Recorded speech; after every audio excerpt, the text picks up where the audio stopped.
Happy Thursday, everyone. Another reading skills lesson for you today. But first, I'll start off with another recommendation. It's called the Nowhere Emporium. An emporium is another it's more of an old style word, but it's a name of a shop, kind of like a bits and bobs shop, kind of not a clothes shop or a toy shop. It's kind of a mixture sort of shop, kind of full of curiosities. So this kind of quite a magical kind of story. So if you kind of like that, it's not like a Harry Potter story, but it's got that element of kind of curious objects and things like that. So if you like that kind of thing, it might be up your street. But here's the blurb. The shop from nowhere can appear at any time in any city. Its labyrinth of rooms contain wonders beyond belief, but to enter you must pay a price. The Nowhere Emporium is open for business. Bring your imagination. When Daniel stumbles into the mysterious Nowhere Emporium in Glasgow, in Scotland, he opens a door to a world of breathtaking magic and looming danger. I also like the fact that it said looming, which was a word we looked at on Tuesday, which means kind of towering, kind of unknown danger. Okay, so it's kind of a bit of magic, a bit of kind of almost sort of scariness in there, a bit of kind of mystery. Okay, so if it sounds like a kind of book you might like, it might be one to check out. Okay, let's get on with today. So, recap from last lesson on Tuesday. We had the rats running away from the fire. Now, I found this painting of the Great Fire of London because in 1666 they didn't have cameras to take pictures of it. So there's a few paintings which have recorded what it looked like, and it would look a little bit like this, which is you can see the monstrous looming cloud. That's why the author has described it as that. And here are the rats kind of running away. I've obviously added those rats in. They weren't painted in 1666. But you can see kind of the people behind them all running away. The rats would have done the same. Okay, so let's find out what happens to the rats. Okay. The bit in blue here that I've got is all bits of text that we've already read. So if you need to remind yourself, kind of read through there, kind of pause now and read through there. But I'm going to get going straight on the new bit of text down here, okay, just to kind of speed things along. But if you think you need a bit of a recap, read the blue bit and then get going, okay? So pause now and do that, or carry on with me now. Then something changed. There seemed to be something holding the group up. Rats at the back, closest to the fire, screeched in fear. As he squeezed around the corner, he saw what was blocking the path. A river. Slow, grey-brown, enormous. A barrier big enough to even for a fire. A barrier is like something that stops something else, so a blockage. Some rats were forced into it, others tried to turn left or right and follow the banks to safety. Still more leapt onto chunks of rubbish and wood. Anywhere was better than trapped between fire and water. He fought his way through to a floating chunk and jumped on.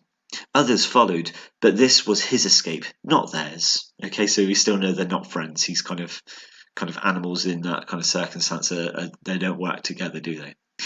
He hissed and bit, snarled and scratched, as the river swirled and pulled his raft out and away from the edge, away from the burning terror. He could not lose his footing. That kind of means he couldn't slip. If he slipped, then he would have fallen into the water. If the water did not get him, the fire would. So he dug his claws and clung on. Clung is like another word for gripped.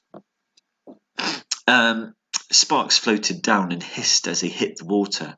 Crashes filled his ears as buildings close to the water fell.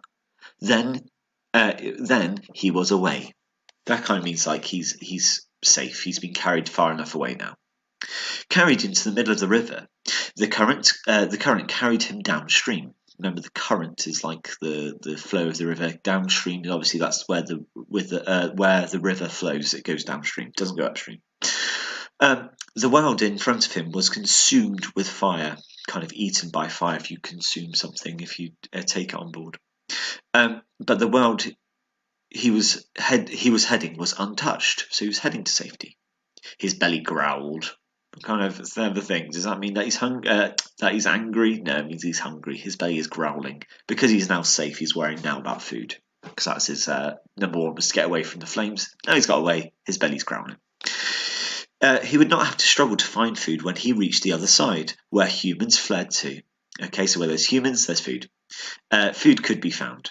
He filled his lungs with the clean air on the river and let it carry him to safety. Great, so he's all safe now. Brilliant. Okay.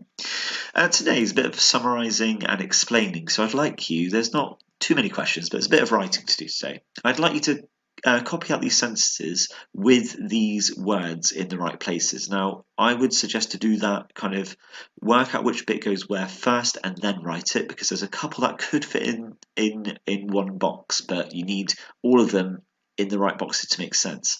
And then you're left with one word left over, which you need to then write your own sentence about. Okay, and it's about summarising the story so far. Okay, so have a go at that. And then number 2, kind of work out which ones are true and which ones are false. So if you kind of write the sentence and then put true or false next to it, you can work out whether it's true or false. Okay, do that now. So pause here or use the sheets to have a go, and I'll go through the answers now. Okay, there's our answers. So fleeing the fire tells the story of a terrified rat on his journey to safety. The rat was confused about where the heat was coming from. He was concerned that another rat was going to get his food.